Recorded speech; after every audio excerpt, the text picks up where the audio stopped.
ভগবানের কাছে প্রতিশ্রুতি দিয়েছিলাম, ভগবান তুমি আমায় দুটি নাসিকা দিয়েছ। নিত্য নিত্য তোমার সন্ধ্যা আরতি কালে তোমার ধূম করিবে গন্ধ সাধন করব। হলো না সন্ধ্যায় আরতির সময় উপনীত হওয়া। ভগবান তুমি দুটি চরণে দিয়েছেন, যেথায় হরিনাম সংকীর্তন হয় সেটাই হেঁটে হেঁটে গিয়ে তোমার ভক্তের আঙিনায় উপনীত হয়ে তোমার ভক্তের চরণ সেবা করে। কিন্তু আমার ভাগ্যে হলো না ভক্ত আড়াই গ্রহণ। ভগবানকে প্রতিশ্রুতি দিয়েছিলাম, ভগবান তুমি আমায় দুটি হস্ত দিয়েছেন, এই জগতে দিয়ে দুটি হস্ত দিয়ে তোমার রাতুল চরণ সেবা করব। শুধু তাই নয় গোবিন্দ, তোমার পরম বৈষ্ণব ভক্তের চরণ সেবা করব। কিন্তু তাও হলো না। তুমি আমায় বদনে দিয়েছ, যে বদনে কৃষ্ণ কথা করবো বলে প্রতিশ্রুতি দিয়েছিলাম, এই বদনে আর কৃষ্ণ কথা হলো না। এই জগতে এসে শুধু আমার গাড়ি, আমার বাড়ি, আমার ধরে, আমার ঐশ্বর্য, আমার সবকিছু জগতে আবার আবার করে চলে গেল। দিন গেল মিশে কাজে, রাত্রি গেল নিতে না ভজন গোবিন্দের চরণাবিন্দে। ভগবানের চরণ ভজন পূজন হলো না। আমার গাড়ি, আমার বাড়ি, আমার ধনে, আমার সম্পদে, আমার পুত্র কন্যা সকল কিছু আমার, কিন্তু কখনোই একবার ভাবি নাই গোবিন্দ রে এই জগতে আমি সবাই তো আমি আমার করে নিয়েছি, কিন্তু কখন কি ভেবেছি জগতে আমি এই কথাটি কখনো ভাবি না। যেদিন এই দেহতরি থেকে গোবিন্দ আমার নেমে যাবে, যেদিন দেহখানা তুলসী তলায় পড়ে যাবে, যেদিন এই পরম বস্তুতে ওই ভবনদের কোলে দাঁড়াবে, সেদিন আমায় কে পারে করে দেবে ভক্তগণ। সেদিন আবার গোবিন্দ দিনে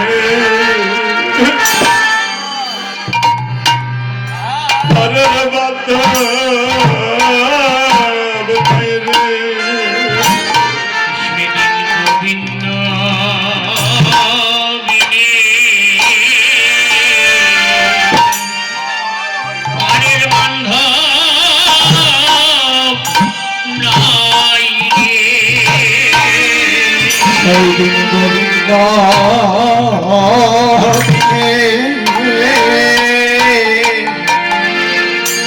তারের বান্ধব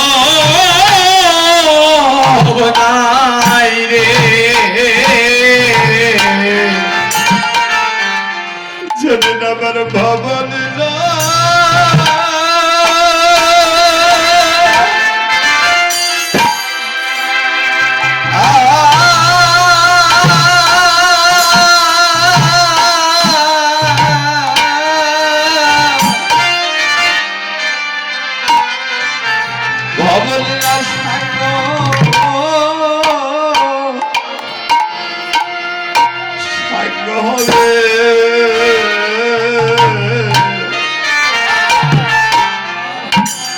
সেদিন আমার গোবিন্দ বিনে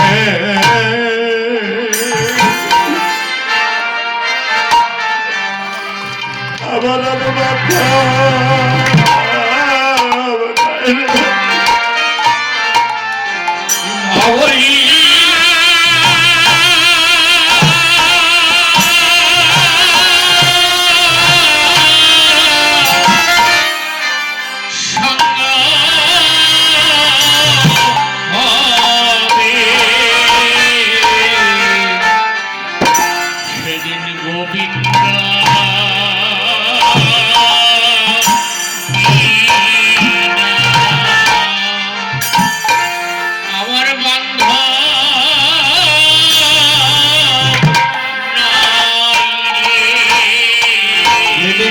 ধবলীলা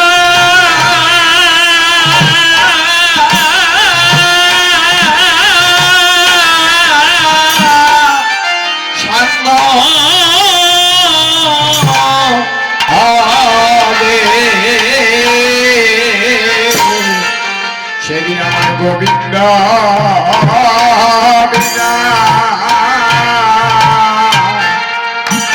আমার আর বান্ধব নাই রে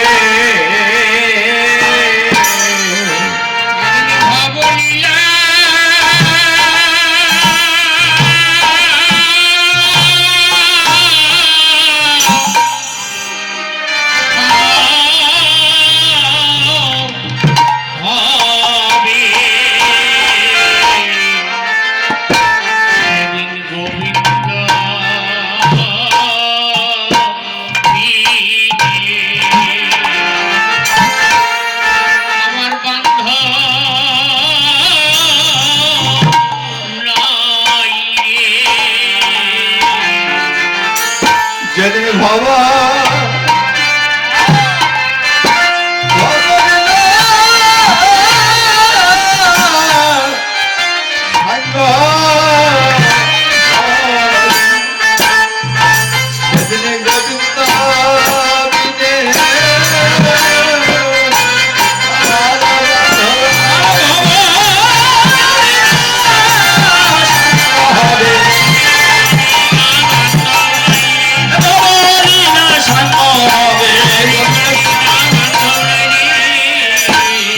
গোবিন্দ বিনা আমার বান্ধব নাই রে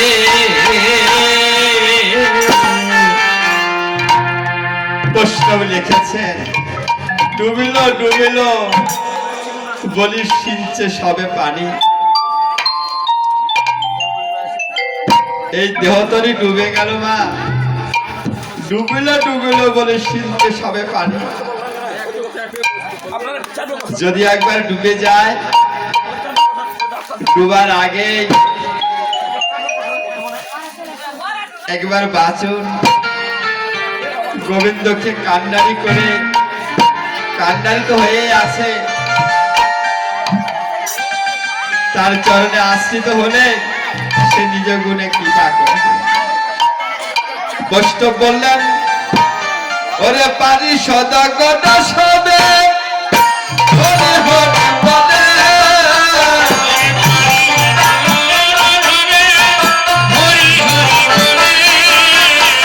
পারি সদগণা সবে হরি হরি বলে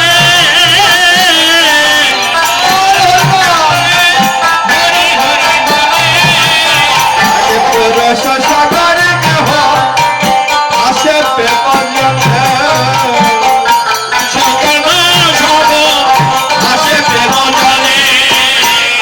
পুরুষ সাগরে কেহ আসে প্রেম জলে পুরুষ সাগরে সবে ভাসে কেহ জলে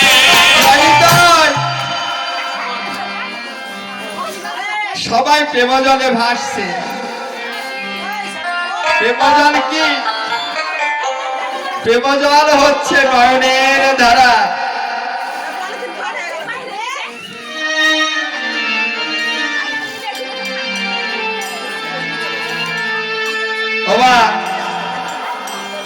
ভগবান কি কিসে সন্তুষ্ট হয় মা ভগবানকে পেতে হলে ভগবানকে কি দিয়ে সন্তুষ্ট করলে ভগবানকে পাওয়া যায় বলেন তো এই সকালবেলা ঘুম থেকে উঠে বড় বড় লুচি করে বিভিন্ন ফলমূল এনে ভোগ প্রদীপ জ্বালিয়ে ভগবানকে সেবা দিলে কি ভগবানকে পাওয়া যায় ভগবানকে পাওয়া যায় না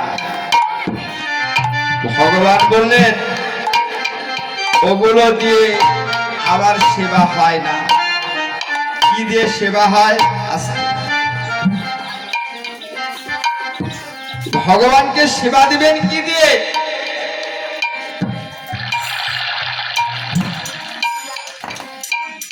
ভগবান বললেন, ভক্তগণ আমাকে ওগুলো কিচ্ছু দিতে হবে না, একটু গঙ্গা জল আর একটি তুলসী পত্র সংগ্রহ করে যদি গোবিন্দায় নম বলে আমার চরণে কেউ অর্পণ করতে পারে, কেবল আমি তাহাই গ্রহণ করে থাকি।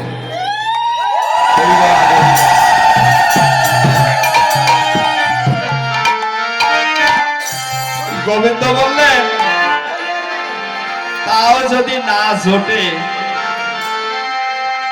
এই তুলসী পত্র আর গঙ্গা জল যদি নাও জোটে, তাহলে তোমাদের নয়নের গঙ্গা জল আর এই মন তুলসী দিয়ে কেউ যদি গোবিন্দায় নম বলে এই দেহখানা পুষ্প করে, আমরা গাছ থেকে পুষ্প চয়ন করে গোবিন্দ চরণে অর্পণ করে থাকি, তাই না? মন তুলসী আর নয়নের গঙ্গা জল এই দুটো এক করে দেহটাকে পুষ্প করে এই দেহখানায় কেউ যদি গোবিন্দের চরণে একবার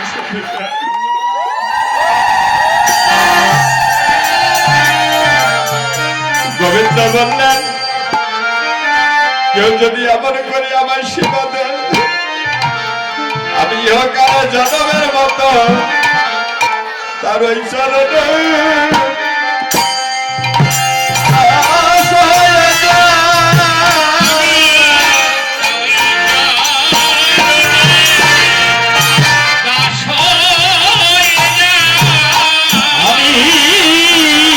ওই চরণে দাস হয়ে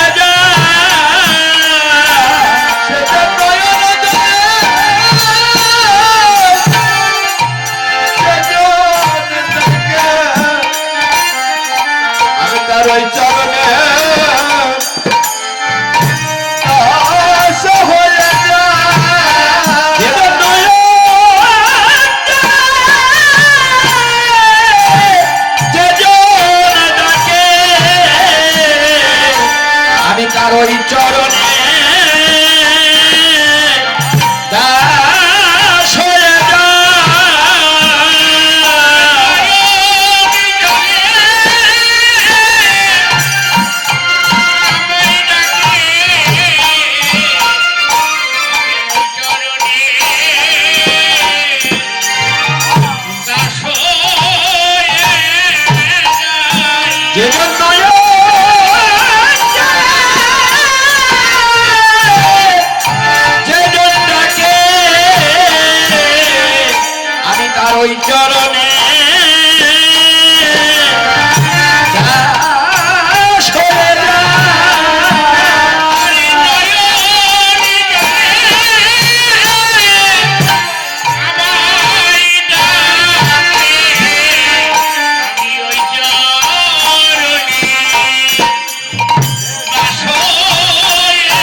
ভালোবাসি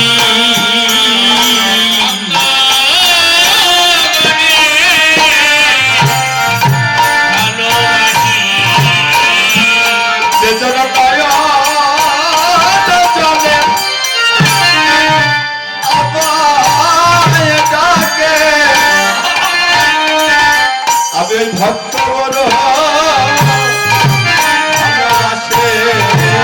যে জন্য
জলে ডুবুডুবু করে কখন বা ডুবে যায়।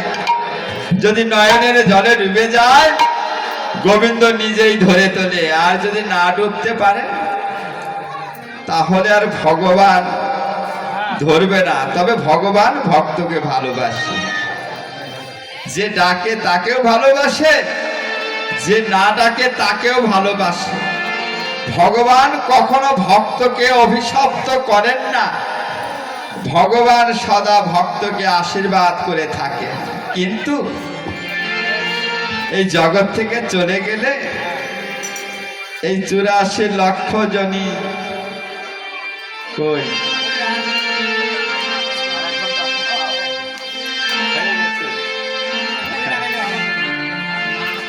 তো জগৎ থেকে চলে গেলে গোবিন্দ যার যার কর্ম অনুযায়ী এই জগতে জন্ম দেবে। ভগবান কারো ভাগ্যকে পরিবর্তন করেন না। যতক্ষণ নিজেই নিজেদের ভাগ্যকে পরিবর্তন করেন, কেউ যদি ভগবানের পথে থাকেন ভগবান এগিয়ে এসে তাকে হাত ধরে নিয়ে যায়। আর যদি ভগবানের পথে না যান ভগবান হাত ধরে নিয়ে যাবে না। ভগবান বললেন আমার জন্য যে 1 পদ এগোয় আমি তার জন্য 10 পদ এগোই।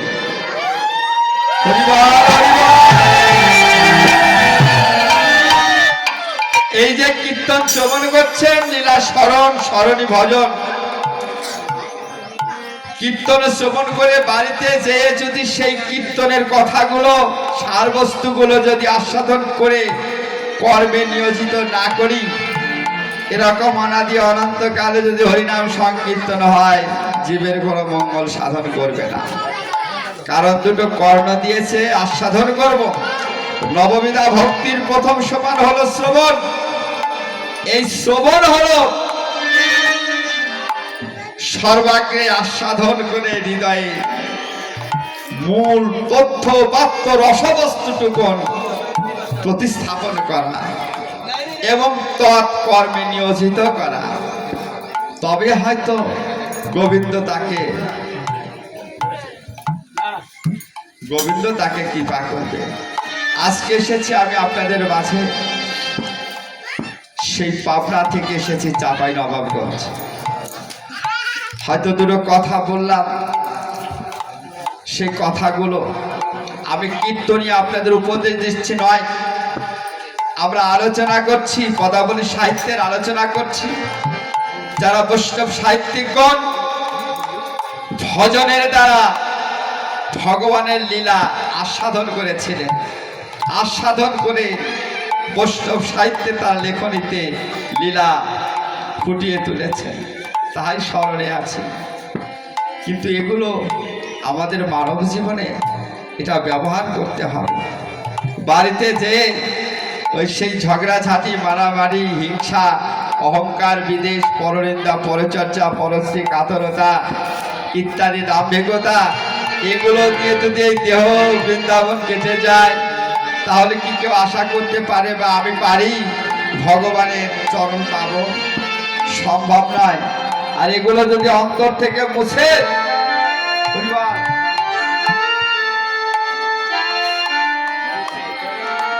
এই অহংকার খুঁটিনাটি অন্তর থেকে মুছে শিশুর মতো সরল হয়ে কেউ যদি একবার ভগবানের চরণে অশ্রু বিসর্জন করে, সেই কান্নাই জীবের একমাত্র ভজন, কান্নাই জীবের সেই কান্না তো শিখতে হয়। ভগবান এবার নিজে এলেন কৃষ্ণ বলে, হরি বলে কেঁদে কাঁদা শিখাতে।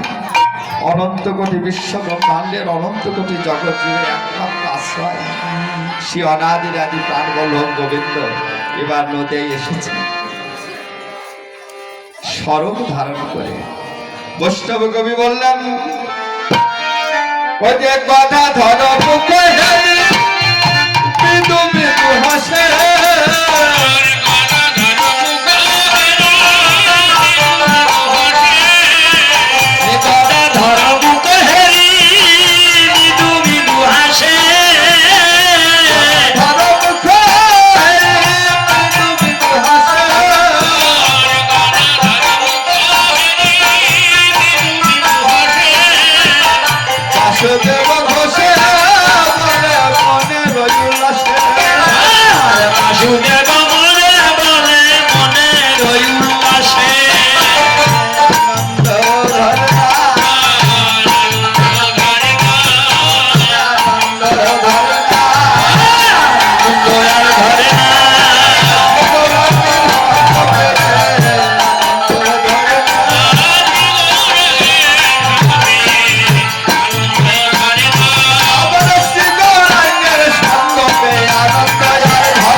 এতক্ষণ আমরা শ্রীরাম নবদ্বীপে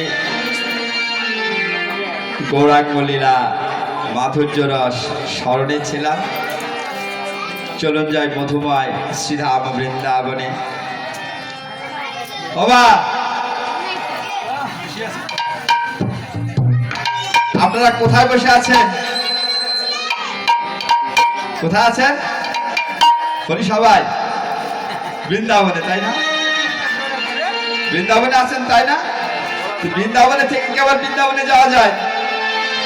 বৃন্দাবনে আছেন, তাই না? বৃন্দাবন লীলা স্মরণে যাবেন। আপনারা যেখানে বসে আছেন এই স্থানটাই বৃন্দাবন, এই স্থানটাই নবদ্বীপ, নদিয়া, বৃন্দাবন। কিন্তু বৃন্দাবনে যাবার সময় আমরা রাধারানীর জয়ধ্বনি করে বৃন্দাবনে গমন করে থাকি, তাই না? আস্তে। কিন্তু রাধারানীকে স্মরণ করবো কেন? আমরা তো ছোট বড় সবাই এখানে কিন্তু সমান। আমরা সবাই রাধারানীকে স্মরণ করে বৃন্দাবনে যাই, তাই না? অর্থাৎ বৃন্দাবন লীলা স্মরণ করি। কিন্তু রাধারানীকে স্মরণ করবো কেন? গোবিন্দকে স্মরণ করে বৃন্দাবনে যাওয়া যায় না? যাওয়া যায়, তাই না? কিন্তু সার্থকতা হবে না। এই রাধাটি কে? এই রাধাকে গোবিন্দর পাশে স্থাপন করা হয়েছে। রাধা কিন্তু কোনো নারীও নয়, কোনো পুরুষও নয়। কি বাবা, রাধা কি কোনো নারী পুরুষ? নারীও নয়, পুরুষও নয়। রাধা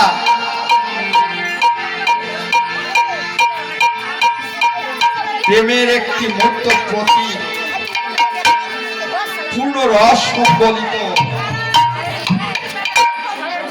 একটি মূর্তি, যা বৃন্দাবনের মহৎ বৈষ্ণব সাধকগণ কল্পনা করে ওই মূর্তিটি গোবিন্দের শ্রীপাদ পাদপদ্মে আশ্রিত করে তার মাথাকে রেখেছে। কিন্তু রাধা ভিন্ন গোবিন্দের প্রেমলীলা কখনো সার্থক হবে না, জীব আস্বাদন করতে পারবেন না। অর্থাৎ পূর্ণ প্রেম, পূর্ণ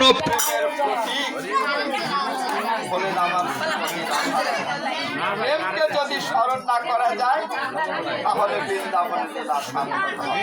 চলুন যাই মধুর বৃন্দাবনে দুটি বাহুর তুলে জয় রাধা নামের জয় ধ্বনি করে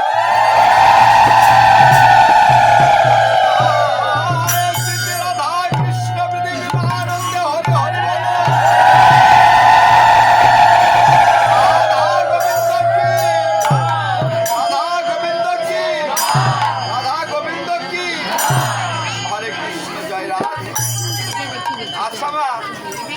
আপনারা যে উলুধ্বনি কেন দিলেন? এই উলুধ্বনিটা দেওয়ার কারণ, আমার বাবা কাকা জেঠুমণিরা জয়ধ্বনি করে থাকে, আপনারা উলুধ্বনি দেন, তাই না? এর কারণ কি? এই উলুধ্বনি দিবার কারণ, জয়ধ্বনি দিবার কারণ হলো আমাদের এই দেহের মধ্যে এক প্রকার পাখি থাকে। ওই পাখিটার নাম হলো কামরূপ পাখি। যেখানে কাম থাকে সেখানে কৃষ্ণ থাকে না, যেখানে প্রেম থাকে সেখানে কৃষ্ণ থাকে। প্রেমী হলো রাধা। উলুধ্বনি জয়ধ্বনি দেবার প্রাককালে অন্তরে সে চিন্ময় বস্তুটি উদ্ভাসিত হয়ে যায়, অর্থাৎ জাগরণ ঘটে। দেখেন মন্দিরে প্রণাম করতে গেলে দুটি হাত জোর করে প্রণাম করেন, তাই না? প্রণাম করিবার প্রাককালে নয়ন যুগল বন্ধ হয়ে যায়। তাই বৈষ্ণব লিখলেন, পুতুল পূজা করে না হিন্দু কাঠমাটি দিয়ে গড়া, মৃন্ময় মাঝে চিন্ময় হয়ে যায় আত্মহারা। ভগবানের মূর্তি অন্তরে গাথা হয়ে যায়। মৃন্ময় মানে মনের মাঝে, চিন্ময় বস্তু সচ্চিৎ আনন্দময় ভগবান শ্রীমূর্তি যখন এখানে অঙ্কিত হয়ে যায়, জীব দুটি হস্ত করজোরে নয়ন যুগল বন্ধ করে এই অন্তরের মূর্তিকে সে অবনত মস্তকে সে প্রণাম করতে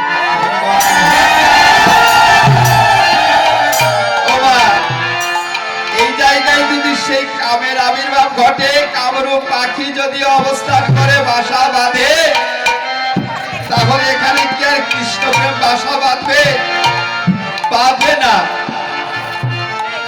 এই উলধ্বনি জয়ধ্বনি করলে এই কামরূপ পাখি হরির নামের ধ্বনি শ্রবণ করে ওই অশুভ পাখি হৃদয় থেকে দূরীভূত হয়ে যায়, আর অন্তরে কৃষ্ণ প্রেমের বাসা বাঁধে।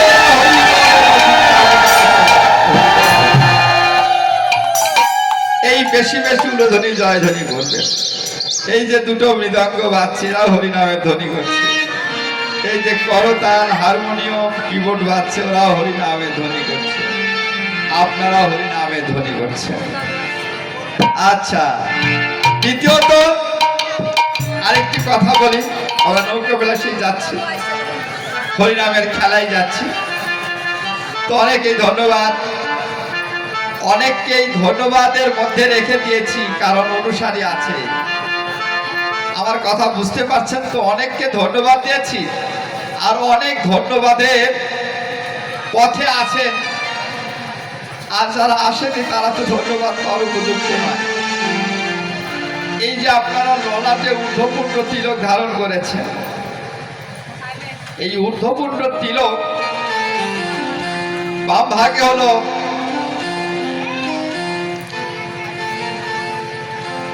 মহেশ্বর, দক্ষিণ ভাগে ব্রহ্মা, আর মাঝখানে হলো বিষ্ণু। এই ব্রহ্মা বিষ্ণু মহেশ্বরের খেলা চলছে। মাঝখানে একটি বিন্দু আছে, এই বিন্দুটা হলো অনাদির আদি প্রাণবল্লভ গোবিন্দ নিরাকার সর্বব্যাপী, যার ধরা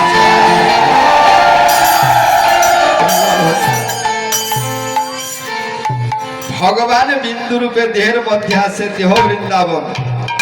বৃন্দাবনের মাপ 84 ক্রোশ, যার যার দেহের 3.5 হাত। এই দেহ বৃন্দাবনে ভগবানের বিলাস চলছে বিন্দু রূপে। কিছুক্ষণ পূর্বে আমার পূর্ববর্তী কীর্তনিয়া গোষ্ঠের খেলা খেলেছেন, গোবিন্দকে নিয়ে গেছেন গোঠে। গোঠে কোথায়? চলিত ভাষায় এই জড়ীয় জগতের এই মাঠ ঘাটে রাখাল বেশে সাজিয়ে নিয়ে গিয়েছেন। ধেনুবৎস চড়াচ্ছে মাঠের মধ্যে দিবা মধ্যাহ্ন কালে। তো এই যাদের ললাটে ঊর্ধ্বপুণ্ড তিলক নেই, এই ললাটে ভূত প্রেতের বাস হয়। বৈষ্ণব কবি বললেন শ্মশান সদৃশ। শ্মশানে কি থাকে? ভূত প্রেত থাকে না? এই মানব জীবনের ললাটে যদি তিলক ধারণ না হয়, তাহলে সেই ললাটে বা সেই অঙ্গে ভূত প্রেতকে, এই ভূত প্রেত গুলো কি? এই ভূত প্রেত গুলো কামনা বাসনা লোভ লালসা বিষয় ভোগ বাসনা আমার আমিত্ব বিষয় বস্তুগুলো হিংসা অহংকার বিদেশ পরনিন্দা পরচর্চা এসে এই অন্তরে বাসা বাঁধে। কারণ মনের বসতি হলো এই দ্বিদল পথের ঠিক এই মাঝখানে মনের বসতি। মন যা করে সবই তাই করতে হয়, তাই না? তো মন যদি একবার বৈরাগ্যের বাঁধনে বাধা পড়ে যায়, এই যে ঊর্ধ্বপুণ্ড তিলক ভগবানের ললাটে আছে, দেখেন যে দেখেন ভগবান নিজে আচরণ করেছে, জীবকে শিক্ষা দিয়েছেন। যদি মন বৈরাগ্যের দ্বারা বাঁধনে আবদ্ধ করতে পারেন, আপনাদের কেউ আর জমালয়ে টেনে নিয়ে যেতে পারবে না।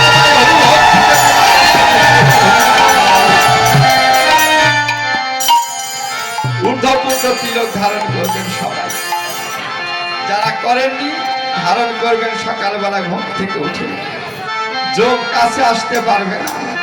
চলুন যাই মধুর বৃন্দাবনে গোবিন্দ গোচারণের মাঠে খেলা খেলছে। সিধা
গোবিন্দ আমার শাখাগণকে ডেকে ডেকে বলেছে, শাখারে আমরা তো নিতই নিতই এসে গোঠের খেলা খেলি, কিন্তু আজ মনে বড় অভিলাষ জেগেছে। শাখারে আজ আমরা এই বৃন্দাবনের গোচারণের মাঠে আমরা একটু হার জিত করে খেলবো। কি হার জিত? সীতা বললেন কানাইকে, কানাই রে তুই কেমন কথা বলিস, কি হার জিত করে খেলবি? কানাই বললেন শোন, আজকে আমরা দুটি দলে ভাগ হয়ে যাব এবং আজকে একটি পোট করে খেলবো। যারা হেরে যাবে তাদেরকে কাঁধে করে ওই বংশীবটের তলায় রেখে আসবে, জয়ী দলকে কাঁধে করে বংশীবটের তলে রেখে আসবে। যারা পরাজয় করবে তারা বলার সঙ্গে সঙ্গে শ্রীরাম সুদাম বসুদা মধুমন্তন ওরা সবাই আনন্দে নেচে উঠলেন। গোবিন্দ রে ঠিক আছে আমরা খেলা খেলবো, কিন্তু কিভাবে খেলবো? গোবিন্দ আমার বললেন শাখারে বলাই দাদা আর আমি দুজন দুটি দলে ভাগ হয়ে যাব এবং আমরা যার যার খেলোয়াড় আমরা বাটিয়া খেলা আরম্ভ করব। বেশ, আমার কথা বলবেন না, অল্প একটু টাইমের জন্য হরিনাম সংকীর্তন করছি, কথা বলবেন না। আমি কি বলছি কথাগুলো শুনে নিন। চেঁচামেচি তো বাড়িতে করেন, কথা বলবেন না। হরে কৃষ্ণ। জগতে পিতৃমাতৃ হারা আপনারাই আমার বাবা মা, মায়ের অন্তরে ব্যথা আঘাত দেওয়া আসলে আমার ঠিক না। আপনার আমার মা, আমি আপনার সন্তান। কথাগুলো শুনুন, আস্বাদন করুন। আধ্যাত্মিক জগতে নাইবা গেলেন, লীলা স্মরণে থাকুন, তাও জনম ধন্য হবে। পরিবাসনে আসলে বাজে কথা বলবেন না। হরে কৃষ্ণ হরি বল। ঠিক আছে? সীতা মনে বললেন এবং মনে মনে ভাবলেন বলরাম এবং কানাই দুটি দলে ভাগ হয়েছে। সীতা মনে মনে ভাবলেন আজকের খেলায় কানাই তো জিতে যাবে, আমি কানাইয়ের দিকে হব। কানাইয়ের দিকে হয়ে বলরামের কাঁধে চড়ে বংশীবটের তলে যাব। শ্রীরামের মনে মনে পরিকল্পনা। আর সুবল মনে মনে ভাবছে আজকের খেলায় কানাই জিতে যাবে, আমি বলরামের পক্ষে হব। হরে কৃষ্ণ কথাগুলো সাধন করবেন। শ্রীরামের কাঁধে চড়িবার সাথ আর সুবলের লাস্টে যাবে 1 ঘন্টা পরে। সুবলের অভিলাষ আজকে কানাই জিতে যাবে, আমি বলরামের দিকে হব, তাহলে আমার প্রাণে কানাইকে কাঁধে করে আমি বংশীবটের তলে নিয়ে যাব। বোঝা গেল? এমনই অভিলাষ। দেখেন খেলা খেলছে, ওই যে আজও খেলে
যে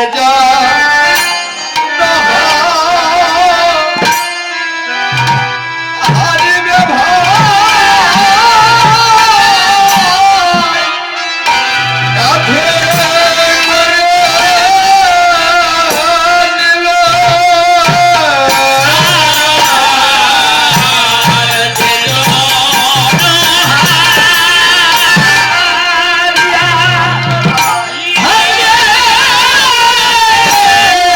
কাঁধে করে নিল।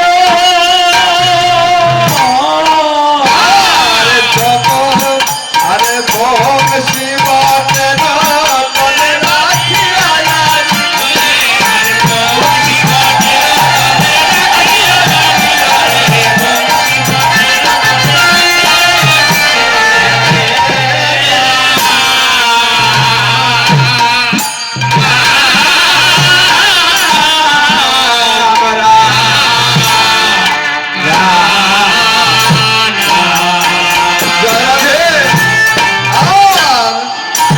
ওই যে ঘটা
শ্রীরাম হয়েছে কানার দিকে, সুবল হয়েছে বলরামের দিকে, কিন্তু খেলতে খেলতে কানাই হেরে গেছে, বলরাম জিতে গেছে। কানাই জিতেও নিজে হেরে গিয়ে বলরামকে জেতালেন। অর্থাৎ দাদাকে জিতিয়ে দিয়েছি, ভক্তকে জিতিয়ে দিয়েছি, ভগবান নিজে হেরে গেলেন। তাই বৈষ্ণব বললেন